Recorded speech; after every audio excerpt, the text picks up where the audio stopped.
The Warriors are heading to Vancouver for their first preseason game coming up Saturday night against the Toronto Raptors. This is Warriors training camp fueled by Gatorade. I'm Lawrence Scott, and our featured guest today is Warriors guard Ian Clark, who talks about camp and the preseason.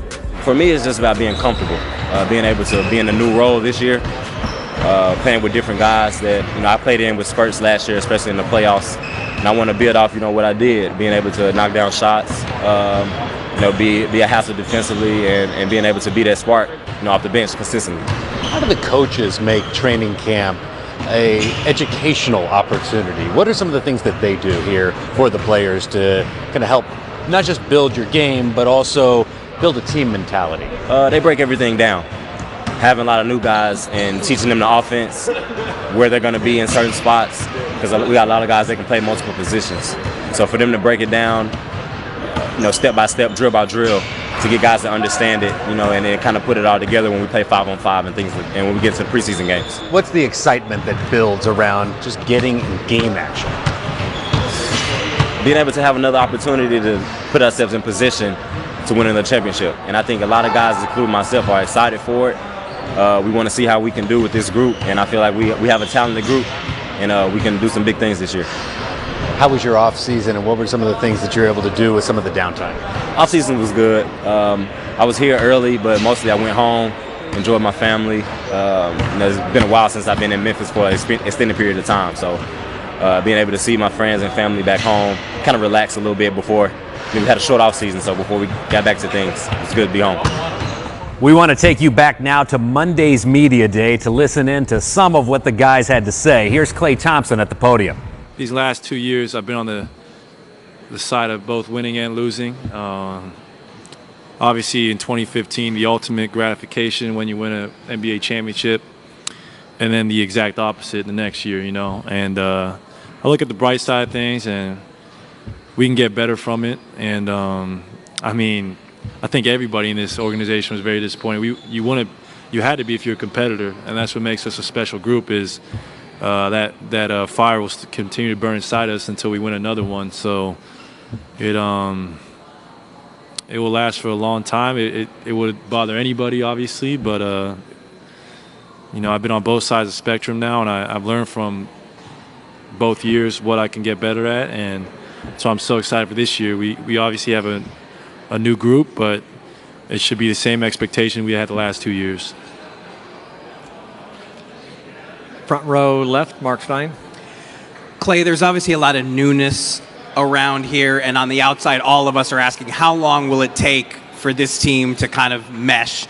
Yeah. How long do you think it's going to take to play with instinct and like you guys have in the past?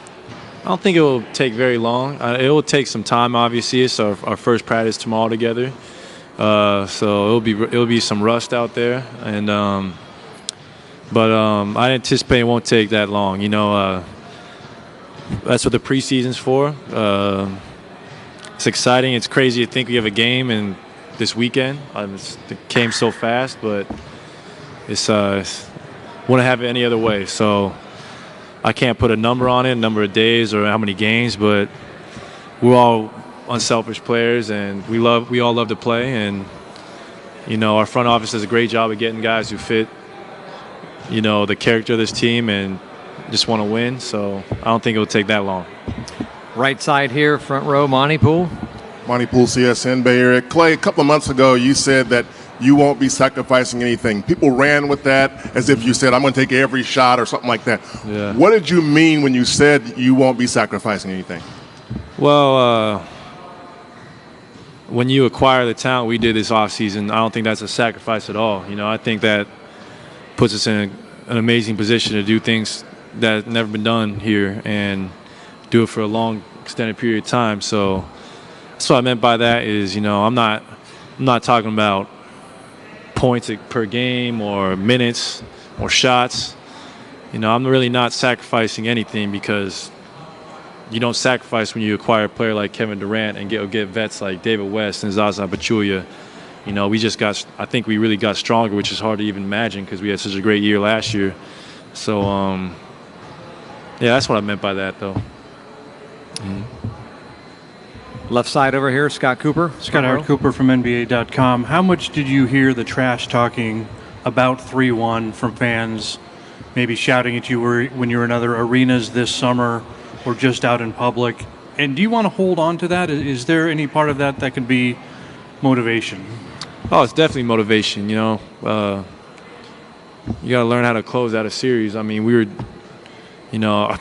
I've been on the exact opposite of both spectrums again. You know, up 3-1 and down 3-1, and I've seen, you know, winning, coming back, and losing it. So you don't hear that much in person, but obviously on social media a lot. And the only way to, you know, silence the doubters and those people who talk trash, to go out there and win and, you know, have fun while doing it. So you can't really hold on to the past that much, especially it's a new year. You just got to look forward, and we got such an amazing opportunity in front of us. Can't look until May and June. You just got to look forward to practice tomorrow. So it's a long ways away, but that's where we want to be. Clay over here on your left. Turkish television, Uyghur Askan. Last season, 73 wins. Is there a discussion of trying to beat that coming in this year? And which team do you like? Are you looking forward to play more, in Oklahoma City or Cleveland first? Which one will be more intense? Well, I mean, great history playing both teams. Obviously, playing the Cavs the last 2 years in the finals, they have a great team. And say OKC, they got one of the better home court advantages in the NBA. I don't see them losing that anytime soon. And it's always fun playing in that building. But I'm sorry, what was the first part of the question? I forgot. Oh, sorry. Yeah. I mean, it's not our main goal, but if it's there for us at the end of the year, you might as well try and get as many wins as possible. We're trying to win every game we're in, you know. Doesn't matter if it's the preseason or the playoffs, you know. I try to approach every game the same. That's how you build great habits. But we don't put a list or a number on the wall, and that's where we want to get to. We just obviously you want to go 82-0. It's not really realistic, but I think every team wants to do that. But just, you know, you don't try and say you want to win this many games. You just want to try and win every game, and you can live with the effort if you do that. Middle section, third row, Felicia. Hi, Clay. Felicia Purcell for SportsInTheBay.net. And last year, you guys talked a lot about having a target on your back coming off the championship. And this is going to be a two-parter. Do you feel that you guys will have a target on your back now with the addition of Durant? And secondly, Draymond talked about how he has grown as a man. I asked you this question last year as well, but tell me how you've grown as a man this offseason as well. Well, to the first part of your question, I think it's great if you have a target on your back. It makes you play an edge every night. It doesn't give you any nights off. You know, it's always a marquee game when you go into an opponent's building. And it's a position that not a lot of NBA players get to be in. So we embrace that. And if we didn't have a target on our back, you know, all this media wouldn't be here today. So it's my 6th media day, and to see how much our popularity and just the attention we've gotten, how much it's grown, it's amazing. We don't take it for granted. And the second part of your question, Draymond grows every year. He's one of our best leaders. He's one of the best players in the game. And for me, I think I, grew as a man this offseason, just learning how to deal with adversity, having that monkey on your back, being a couple minutes away from NBA championship. You got to, that's was on my mind a lot, and it makes you stronger. It makes you work that much harder. So I'm going to be even that much hungrier this year. And I think that's how I grew this summer, is just being able to foster those emotions into, positivity as far as working even harder and getting that work in the gym. Left side, last row. Hi, Elise Kirshner from NBC Bay Area. Both Draymond and Steph talked about what Colin Kaepernick has been doing in terms of taking a stand and protesting. Do you have any thoughts on that, and do you have any plans on whether or not you will stand for the national anthem? Well, what Colin's doing, it's amazing because he's backing up what he's representing. He's not just going out there seeking the spotlight or doing it for attention. He's really trying to make a change, and it's very honorable. There's a lot of guys out there who might just do it because a lot of people are doing it, but Colin's actually out there. He's really trying to make a change and use his platform to better our society, and there's a lot of honor in that. And this is a great country, but obviously there's a lot of things that are going on right now that are really disheartening, and Colin's trying to make a change. So it's really inspirational, not only us athletes, but the younger generation and the older generation as well. And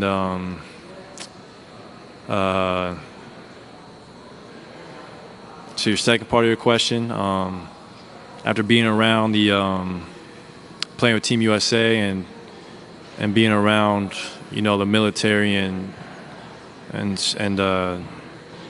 seeing how much we mean to them, and when you're standing for your flag, I think that means a lot as well. So I'm all about a peaceful protest. I'm all about affirmative action. But I'm not sure what I'm going to do. But I do enjoy standing for the flag, because I know there's a lot of opportunity in this country, especially basketball's taking me a lot of places around the world, and going to Brazil this summer was really eye-opening, and it was a great experience. And yeah, that's it. Great. Middle section, third row, Daniel. Clay. Daniel LaRue, Real GM. Have you noticed a difference physically for when you, let's say, play the whole first quarter and then rest to start the second, versus when you get pulled out earlier and then come in the second? And do you have a preference between those two things? I mean, if you make 5 or 6 shots in a row, you want to stay in. You want to go till you miss. So there's no preference for me. It's I know I'm going to play a lot, so it's not about playing the whole fourth quarter. I know Steve likes to use me with that second unit a lot as well. Start second quarters. So whatever's best for the team. I think I'm in good enough shape to be able to play 40 minutes a night, but we got such a deep, talented team. There's no need for that, and it's such a long season. Great. Anything else for Clay? One last one right here, third row on the end, left side. Yoko Miyaji of Global Japan. With the summer that the Warriors had, how do you see that the team is changing this season, and how do you see that your role is going to change? Obviously, we acquired some new players, some great players. That's what makes this season going to be so exciting. There's a lot of anticipation. I don't see my role changing that much. Be aggressive on offense and try and play, stalwart defense on that side of the ball and be a pest. So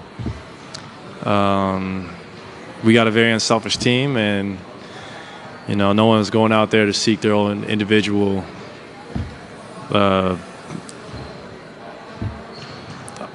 no one's going out there to get their own. We're all going to do this together, and that's what it takes to get another trophy. And Kevin Durant spoke to the gathered media on Monday. Here's some of what he had to say. It's new and fresh, and looking forward to it, man. I just got super excited as I was walking in here, and just to play here and play for this great organization and play with these great players. I'm excited.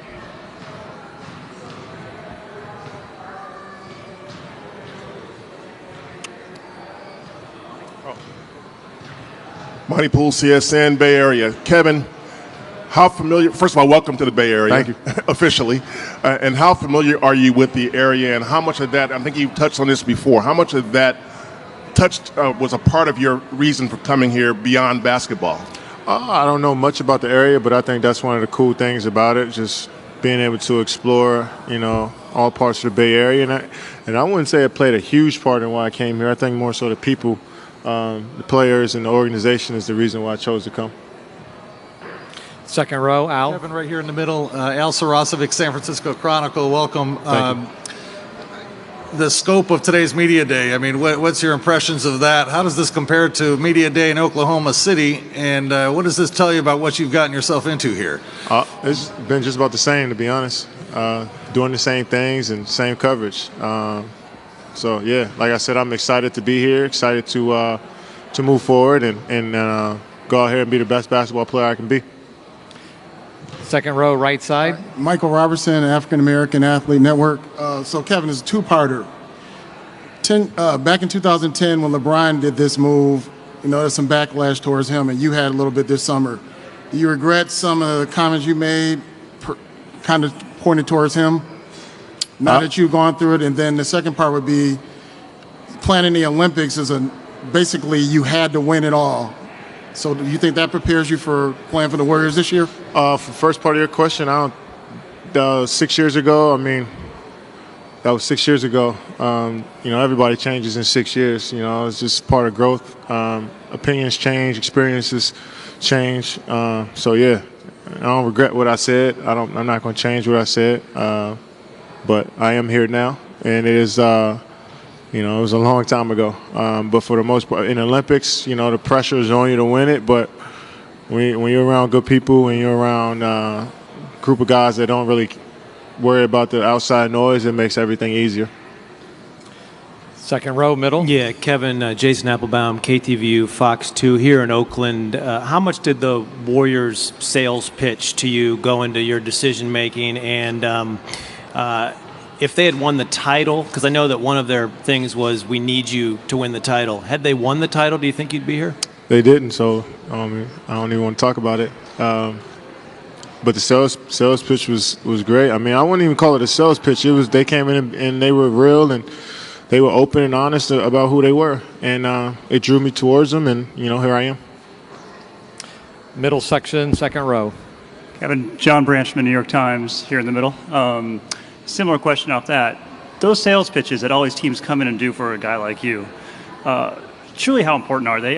Don't you already kind of have a sense of what these teams are all about and how badly they want you and how much money they're willing to give you? Does it really matter that they come to your door, basically? Yeah, it matters. You want to see these people up close. You want to know what they're about. I'm at the point in my life now. I can meet someone and I can kind of figure out what they're about and what they stand for just from talking to them and sitting down and talking with Bob and the rest of the guys for a couple of hours. It showed me all I need to know. Second row, right side, Ethan. Ethan Strauss, ESPN.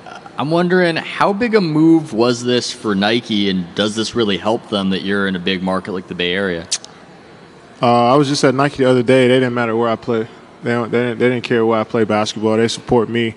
We have a great partnership. So, I didn't let them know what I was doing until I did it. They weren't in any meetings. They just supported me no matter what. Third row, right-hand side. Yusef Beg, Napa Valley Register. Did the reaction you got after you made the decision this summer, do you have kind of a chip on your shoulder, a little more, emotion behind the way you're going to approach this season? I've always played with emotion. I always play with passion. But my thing is just playing for myself. I don't want to go out there and play upset at everybody else. That takes me out of who I am. So I'm just going to play my game, enjoy the game of basketball like I've always been enjoying it, and everything else will work itself out. Far left side, standing up against the wall. Over here, Kevin. Phil Barber, Santa Rosa Press, Democrat. It can be difficult for anyone coming into a new work environment, working with different people. Did playing and hanging out with Clay and Draymond in Brazil ease your way into this at all? And did you learn anything about them as teammates? Yeah, you learn little small things. But it's USA environment is totally different from being in an NBA environment. But I'm looking forward to learning more and more about all of my teammates and seeing where I can help and be the one of the guys that they can lean on. So it's all about leaving my imprint on the team, and I think I've learned different ways to approach that and to do that. But being around Clay and Draymond for that month and a half or so was pretty cool. It made coming in here today pretty easy. Our coverage picks back up in Vancouver as the Warriors face the Toronto Raptors on Saturday night. This is Warriors training camp fueled by Gatorade.